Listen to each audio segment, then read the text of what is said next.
Assalamualaikum warahmatullahi wabarakatuh. Halo mahasiswa semuanya.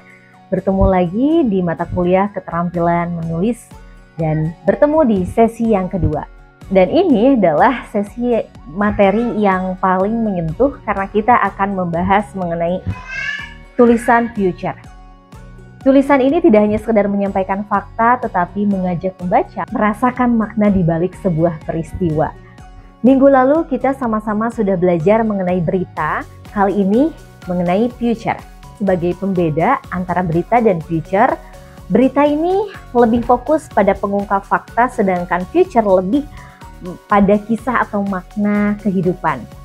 Ya, gaya bahasa informatif yang digunakan oleh berita sedangkan untuk future ini lebih emosional atau naratif. Tentunya di berita ini piramida terbalik, tetapi kalau di future ini lebih menggugah rasa.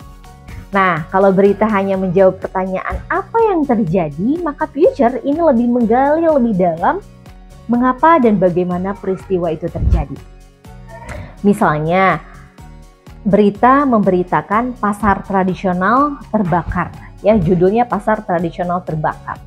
Tapi kalau di future itu tuh kita bisa memberikan judul tangis pedagang di antara puing pasar lama. Jadi future ini adalah kisah tentang manusia di balik fakta. Ada beberapa jenis dari future seperti gambar berikut ini. Ada human interest, ada news future, ada profile future, dan ada historical future, yang terakhir ada travel future. Ada beberapa jenis future yang bisa kita tulis. Pertama, human interest future. Ini adalah kisah yang menyentuh sisi kemanusiaan. Misalnya perjuangan seorang ibu tunggal ataupun misalnya seorang perjuangan ayah begitu ya. Nah, ini kedua adalah news future. Ini tulisan lanjutan dari berita utama. Kemudian ada profile future yang menyorot perjalanan hidup seseorang. Ada juga historical future dan travel future, yakni yang menceritakan masa lalu atau pengalaman perjalanan. Semua jenis itu sama-sama berfokus pada cerita ataupun emosi. Dalam menulis future, kita perlu memahami 3 bagian penting. Yang pertama ada lead atau pembuka, di mana ini kita katakan sebagai judul. Dan bagian ini harus mencuri perhatian pembaca sejak kalimat pertama. Contohnya kita bisa memberikan sebuah narasi di judul ini. Di awal, setiap pagi aroma roti hangat menyelimuti gang kecil di Cihapit. Di sanalah Bu Rini dengan tangan keriputnya merajut harapan melalui adonan roti. Kemudian yang kedua, tubuh tulisan. Lead, kemudian tubuh.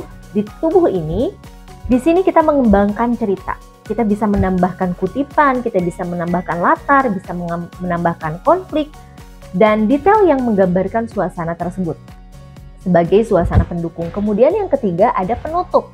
Nah, bagian ini berisi pesan atau refleksi atau makna yang ingin ditinggalkan oleh kita sebagai penulis ataupun yang ditinggalkan penulis kepada kita sebagai pembaca.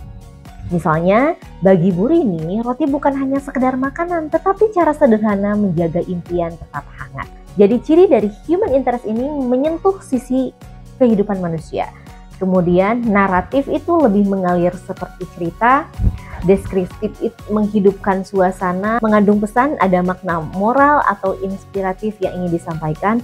Kemudian bahasanya hidup, kadang puitis namun komunikatif.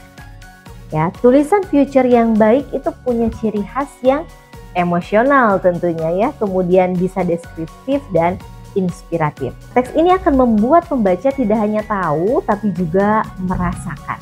Maka gunakan bahasa yang hidup, pilih diksi yang indah dan jangan takut bercerita dengan gaya Anda sendiri. Berikut ini salah satu contoh dari future. Setiap pukul 5 pagi, suara roda gerobak Pasamin membangunkan gang sempit di kawasan Cicadas. Di balik tubuh renta dan tangan yang kasar, tersimpan semangat hidup luar biasa. Nah, teman-teman, future seperti ini sederhana tetapi menggugah, mengandung human interest, ada detail visual, dan mengandung pesan moral yang kuat. Itulah kekuatan tulisan future, dia dapat menghidupkan hal-hal kecil yang sering kita abaikan. Supaya tulisan future kamu lebih menarik, ada beberapa hal yang harus kita perhatikan, yakni memilih tema. Tentunya tema ini harus dekat dengan kehidupan kita sebagai penulis ataupun dekat dengan kehidupan pembaca. Ya, kemudian setelah itu kita temukan tokoh utama yang unik, yang menarik. Setelah itu lakukan wawancara dan observasi langsung. Kemudian gunakan kutipan untuk menghidupkan cerita dan hindari data kaku atau ubah menjadi sebuah narasi yang mengalir. Ingat, future ini bukan soal kecepatan menulis ya, tapi kedalaman kita melihat sisi atau kehidupan seseorang. Bagaimana? Apakah teks future ini dapat dipahami?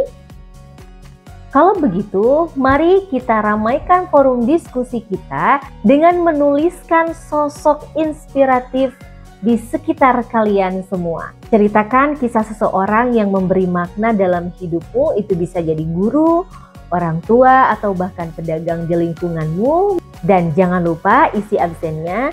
Cukup sekian materi yang dapat saya sampaikan di sesi ini. Billahi taufiq wal hidayah. Wassalamualaikum warahmatullahi wabarakatuh.